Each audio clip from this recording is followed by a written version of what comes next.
It's the Heat, SiriusXM. I'm Mina SayWhat live in studio today. Mina's house. We got a guest in the house today. It's Blxst. What's the deal? What's the deal? What's the deal? Blxst, we've been playing all your songs, like all of them, like Chosen, Overrated, About You, like all of them. And this is what I know about people like you, right? Yeah.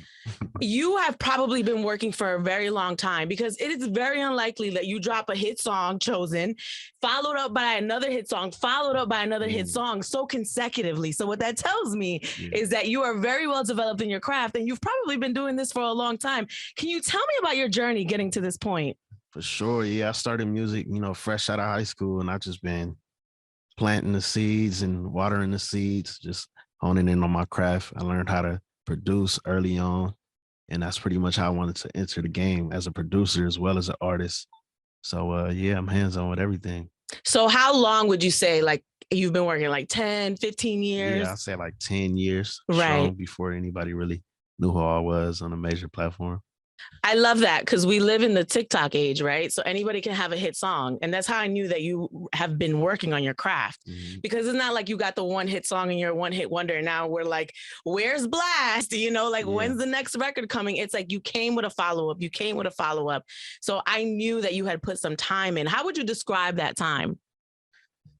I would describe it as just a learning process. I like to look at myself as a student of the game. So I look up to people like Ryan Leslie, Pharrell, Kanye West, artists that are also respected as artists, not only producers. And it was a challenge for me to break that barrier, but we're here now. So, yeah. It's very rare to hear somebody say, I wanted to start as a producer because everyone wants to be the star. Right. What made you want to go that route first? I just had no problem playing a background, but I still wanted to express at the same time. And I didn't have no artist to rap on my beat, so I just did it myself. So I read that you have your own label and you actually partnered with another label, which is rare. Yeah. How did you know that? Like, where did you get your business savvy from? I gotta owe it to my business partner, Vic. Okay, Vic. And Carl Folks. So we got a joint venture with Red Bull Records. Right. And that's pretty much the motto right now. We entering the game as bosses, as CEOs from the jump. Right. And you have creative control over your music, I would assume. Yeah. You don't have a label telling you when to drop, when not to drop. For sure. That's the beauty of it all. Tell me about the day you got your deal. Like, what do you remember about that day? So it was a pandemic. Everything was over email and over Zoom. So it didn't feel as real until we actually got in the office. But it was surreal at the same time. I feel like it was a dope way to win, especially at a time like that, Do you feel like your success has really skyrocketed in the pandemic? Yeah, for sure. Mostly because I feel like my music is more conversational. It's not so like turned up too much. So people actually got to feel what I was talking about. And I love that about your music. We're going to get to that because people don't do that anymore. But before we do, About You, we've been playing it. Tell me the backstory. Who is this song about? How did this song come about? Tell me about You. About You is just speaking about love in general, just claiming and owning up to what you want, just being sure about it, not having to question it. And I'm just making it be known. I want you to be about we, because I'm about you. That's hard because we live in the age of options, right? You can swipe left, swipe right. There's limitless options now with the DMs. So it was refreshing to hear a song where it's like, I need you to be about me, not about anyone else. Right. So, the little Chosen, Overrated, About You. Do you know the little TikTok dance, where you gotta... Not no more. I did learn it at a point just because I had to, but I don't know how to do it now. How did that happen? Did you meet the person who made the dance? Or? I was just talking about that. I'm like, who made this dance? I owe him a check or something. But I never met the person. It just blew up naturally on TikTok. It was cute. You got to pump and then do a little wave. It was adorable. So it was viral. Thank God for TikTok, right? Right. It's funny.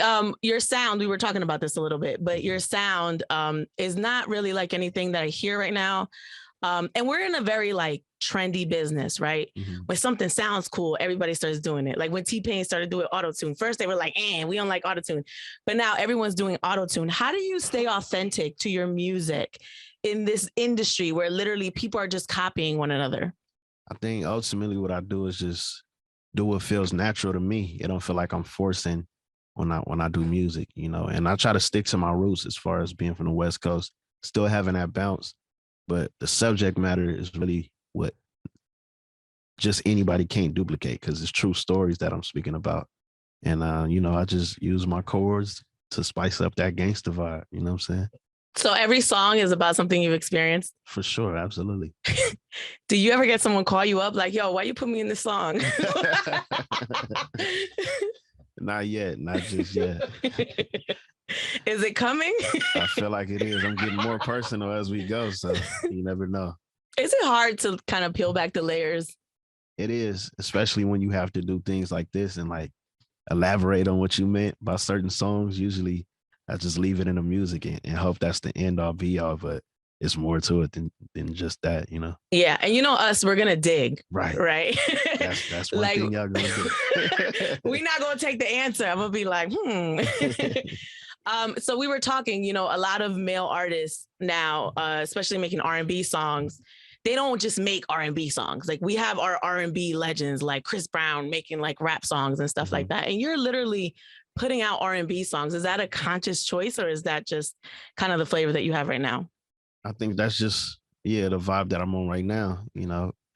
I just want to make it cool to love again as a man, you know, especially as a Black man. And I feel like people running away from their feelings. And I want to live in my feelings and not live in my feelings, but acknowledge my feelings, you know. And that's pretty much who Blxst is. I love that. Why do you think people run away from their feelings? Because everybody hiding something, but I don't know. Gotta heal at some point. Yeah, because you don't have like those old school R&B guys that are just like, I want you back or I love you. Like, take me back on bended knees, like the Boys to Men or the Donnell Jones or, you know, some of the even like early Chris Brown, you know, or even early Trey Songz before he was like Trigger Trey. And then, you know, it's very rare to hear that now. Yeah. I think it takes a sense of confidence too, just being sure about yourself. And some people trying to fake the funk. So right. I'm gonna represent the right way. Well, I appreciate what you're doing. You write and produce your music as well. So is everything you're doing right now all you? Not everything. I'm still, you know, working with other producers as well because I don't want to box my sound in. Yeah. But solely everything is, you know, connected to what I'm doing. How hard is it to work with another producer when you're very sure about your sound and like who you are and what you represent as an artist? It could be a challenge, but you ever had to fight somebody in the studio? Like, no, we're not doing this today. This is not how this song is going.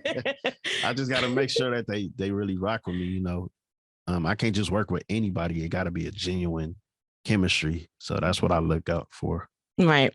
All right. Overrated. We've been playing that as well. Yeah. Tell me about that song and who's it? You got to tell me who it's about. Is it about whose love is overrated here? Tell me what's going on. So I'm in a relationship now, currently. Yeah. It's funny. I was going to ask you that. I was going to get in your business, but I was waiting for you to at least get warm a little bit. Let's just get that out the way right now.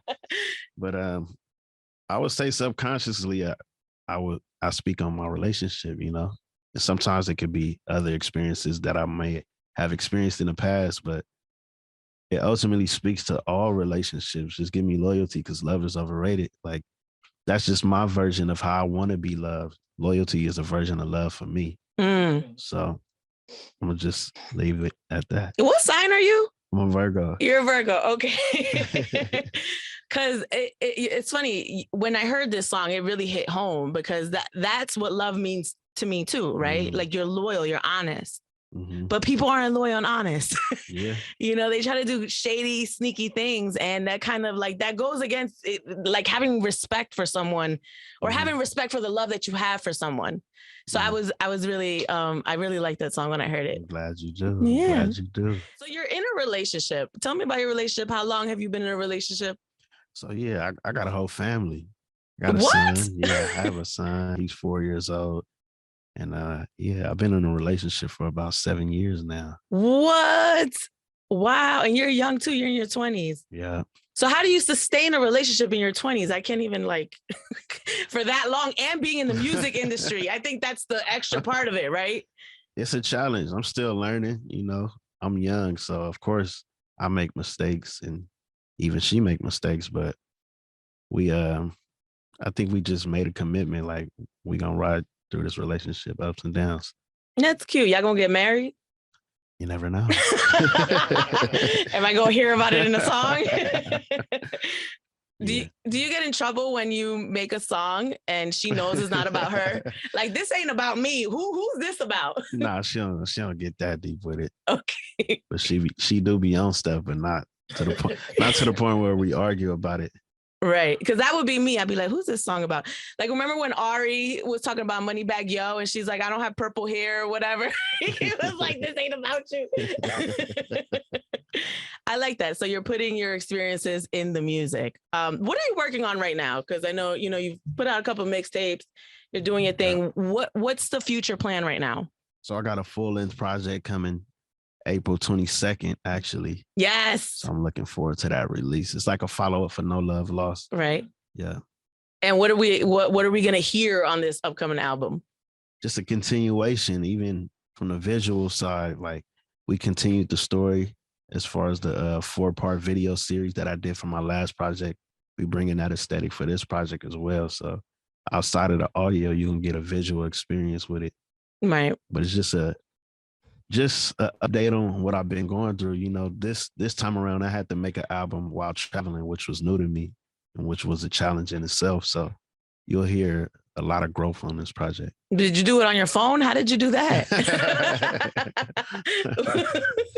Nah, I did it like different studios, but it was in the middle of like still having to move around, It's a blessing because, you got your success in the middle of us being locked down. Yeah. Right. So I bet you were like itching to get out and do stuff with different people, especially you being from California and like everybody goes there to record. Yeah.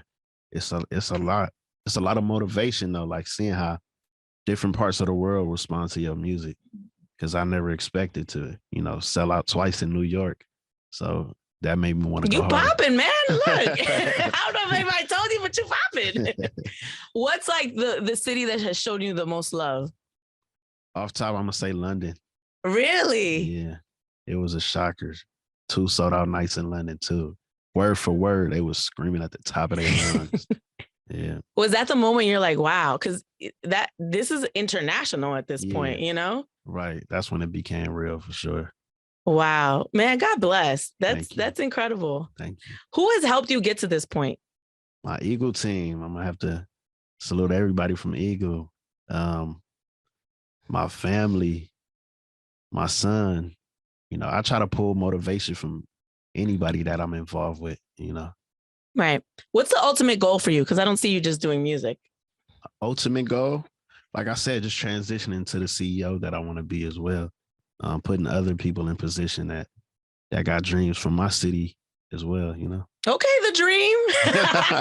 I see it happening.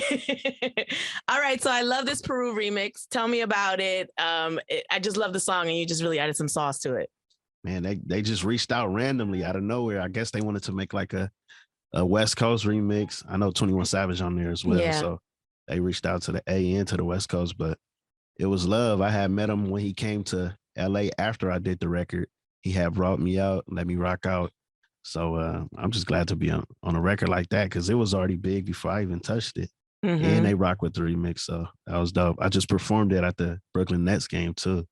Okay. Mm-hmm. You was a West Coast guy performing in Brooklyn. Look at that. Legendary. Look at that. So not only do you write and produce and do all of that for yourself, but you do that for other artists. Yeah. So I know you can't name any names, but what's like the craziest studio session when you're like, is this really happening right now? Craziest studio session. I don't really have many crazy. I come from the pandemic really blowing up, but I would say the craziest thing I produced randomly was for Kendrick Lamar, YG, and Problem. It's a song called Do Your Gutter. And I'm a big Kendrick fan, so to even have that opportunity come to reality is just crazy to me. He was in the studio with you? Nah, he wasn't in the studio with me. But still, right? That's major, especially from LA. I would say a crazy session I did have was with Wale, Rick Ross, Murder on the Beat. That just sounds wild already. Yeah. What happened there? Because Ross is a character. It was a camp for Rick Ross album. So I'm on one of the hooks for his last album he put out. Yeah. So you see yourself being like the hook guy? I see you like being like the hook guy, you know, for all the rappers, you know. Yeah, I could see myself. I can see people looking at me like that, but ultimately I want to be a project artist. I don't want to oversaturate my brand and just be known for hooks, because I still have my own story to tell as well. Right, absolutely. You were just on Dreamville, you know, the festival. Yeah. Did you talk to Cole? Was he there? What was that vibe like? I didn't run into Cole because he performed on Sunday. We did it on Saturday, but I met Cole. I want to say last year after I put out No Love Lost. Real humble. He embraced me with love, so he gave me a lot of gems too. Shout out Cole. Shout out the whole Dreamville Festival was crazy. Yeah, April 22nd, right? That's when the album's 22nd. Coming out. What's it called? Before You Go. Before You Go. Yeah. How'd you come up with that? To me, it's like a note to self. Just basically speaking on the transition that I feel like I'm going through right now, from becoming a father, becoming a CEO, and you know, leaving some things in the past that I don't need to take to my future, or still taking some things from my past that I need to take from my future. So it's like, before you go, ... this is what you need to know. You know wow. How old are you? You're like 50 and like a 20-year-old body. What do you think you need to leave behind to get to the next level? That's a great question. What do I need to leave behind? First thing that comes to my mind is entitlement. People that feel entitled, you know, because I don't owe anybody anything except for my son. And I just feel like if the love is genuine, you're gonna still rock with me, even if I feel that way. Wow, entitlement. That's hard. Because we all feel like something is owed. That should have went to me. That belonged to me. I should have done this. That's deep. Now, speaking of entitlement, it's funny because you're not entitled at all, but you're a platinum artist now, right? Chosen is officially platinum. Can we clap it up for that? Absolutely. Yes. Your first platinum record. That's crazy. How does that sit with you? Well, I just found out, I want to say yesterday, so I'm still trying to soak it in.